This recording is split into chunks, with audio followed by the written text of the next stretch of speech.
પાકિસ્તાન છે તે પોતાની નાપાક હરકત કરી રહ્યું છે। ગઈકાલે રાત્રિના કચ્છ, પાટણ અને બનાસકાંઠા વિસ્તારની અંદર પાકિસ્તાની ડ્રોન જોવા મળ્યા હતા અને આપણી સેનાએ તેને છે તે હવામાં જ તોડી પાડ્યા હતા। આ મુદ્દે આપ શું માનો છો? એટલે એમાં તો પાડી જ નાખવાનું હોય ને, એમાં બીજું શું કહેવાનું હોય। પરંતુ હવે ઓપરેશન સિંદૂર પછી પાકિસ્તાન બોખલાઈ ગયું છે। પાકિસ્તાન ગાનપણ કરશે તો એને પસ્તાવવાનો વારો આવશે।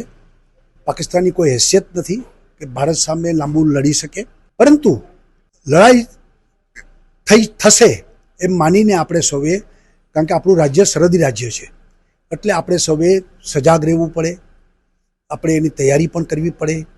ગુજરાત સરકાર ભૂપેન્દ્રભાઈના નેતૃત્વ નીચે આ બધી તૈયારી કરી રહ્યું છે, એમાં આપણે બધાએ સાથ અને સહકાર આપવો પડે। સાથે સાથે સિવિલ ડિફેન્સ એમાં પણ બધાએ જોડાવવું જોઈએ। મોક ડ્રિલને ગંભીરતાથી લેવી પડે, બ્લેકઆઉટને પણ ગંભીરતાથી લેવું પડે। સેનાના લોકોનો જુસ્સો વધે એ માટે દેશભક્તિનું વાતાવરણ પણ ઊભું કરવું પડે। 1971ની લડાઈમાં આ બધું આપણે કરેલું જ છે અને સાથે સાથે કારગિલની લડાઈ વખતે પણ આ વાતાવરણ ઊભું થયું હતું।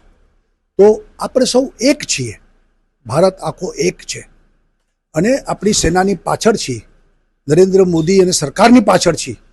આ આખી વાતાવરણ આપણે બનાવીશું તો મને લાગે છે કે પાકિસ્તાનની કોઈ હેસિયત નથી।